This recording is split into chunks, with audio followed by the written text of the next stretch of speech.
Rules, pencils, and no gum? Right then I knew there was no pudding pie. Eric must have made up all of that stuff. Why would he do that? I heard chairs scraping against the floor as the boys sat down. I started to plan my escape.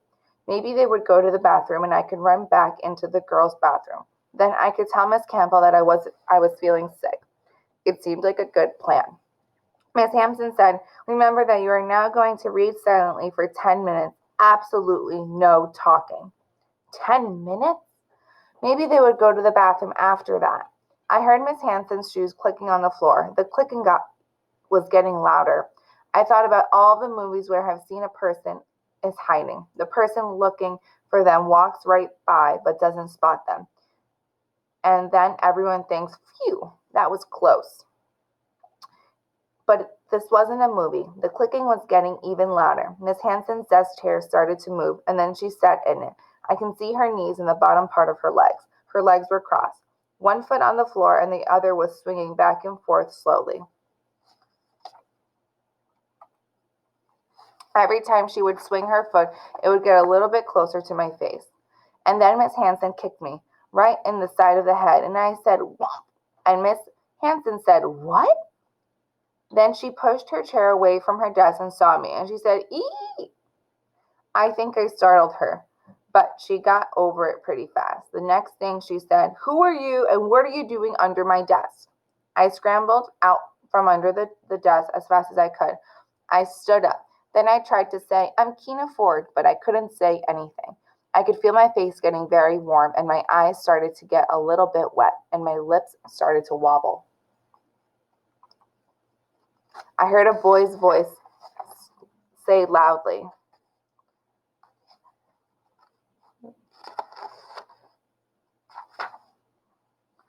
"That's Keena. She's in Miss Campbell's class." I knew the voice was Eric. Miss Hanson looked at Eric and then she looked back at me and said, "Eric, go get Miss Campbell." Miss Campbell must have been in the hallway at the water fountain because she came into Miss Hanson's room in about 3 seconds. My whole class must have been in the hallway too because they were crowded at the doorway with Miss Hanson's room. "Miss Campbell," Miss Hanson said, "I have just found one of your students under my desk." Miss Campbell looked at me. She opened her mouth wide like she was at the dentist. I think it was from surprise. Then she said, "Keena Ford, what on earth are you doing under Miss Hanson's desk?" She moved her eyebrows close together to make an angry face, but her lips were pressed together like she was trying not to smile. Even though Miss Campbell didn't look mad, I still couldn't talk. I heard Eric's voice again. He sounded much quieter this time. "I know what Keena was doing," she said. "She wanted to see our class because she thought it was maybe more fun than her class, because I told her that it was. She said she wished she could be in our class." I looked back at Miss Campbell. Now she definitely wasn't smiling. Her face looked like it had fallen down a little bit. Her shoulders dropped down too. She looked like just like Brian when he didn't make the basketball team. She looked sad and disappointed. I wanted to tell Miss Campbell that I thought she was the greatest teacher ever. I wanted to tell her our class was the most fun, but my lips started to wobble even more and the tears started falling down my face. I couldn't say anything at all. Miss Campbell sent me to Mr. Lemon right away. She sent a very long note with me. It was much longer than the notes I got last year. Those always said, "Keena to Mr. Lemon's room," not following directions. Mr. Lemon read every single word of that long note. Then he looked at me. "Well, Miss Ford," he said, "I suppose you must first write an apology to Miss Hanson." So I did. I sat down at my usual desk and wrote, "Dear Miss Hanson, I am so sorry I was snooping around your classroom. I am also sorry that I hid under your desk. And I am very, very sorry that my face was in the way of your pointy shoe. Love, Keena Ford." I drew a sad face next to my name so she would know that I was very sorry. Then I gave the letter to Mr. Lemon. He said, "I suppose now you must write an apology to Miss Campbell for not following directions." My eyes got wet again. "Miss Campbell hates me now," I said. I hurt her feelings. Mr. Lemon asked me what I was talking about.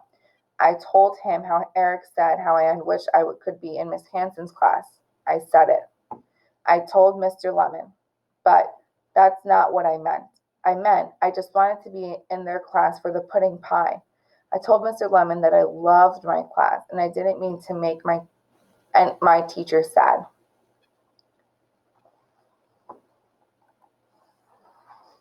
Well, Miss Ford, said Mr. Lemon, I suppose you can explain yourself to Miss Campbell in your letter. This is this is what I wrote. Dear Miss Campbell, I am so sorry that I broke the rules by sneaking into Miss Hanson's room and hiding under her desk. I am also very, very sorry to have hurt your feelings. I do not think Miss Hanson's class is more fun than our class. I think you are the very best teacher in the whole world. I love you very much. I hope you forgive me. Love, Keena Ford. Next to my name, I drew a really sad face with two tears coming out of the eyes. Then I drew a broken heart. I showed my note to Mr. Lemon. Then I started to talk. Sometimes when I have to go to Mr. Lemon's class, all my thoughts come out. I told him that Lenny Barry and I were going to be friends again. I told him how Eric had lied to me about Miss Hanson's class. I said that I didn't understand why Eric would make up all of those stories.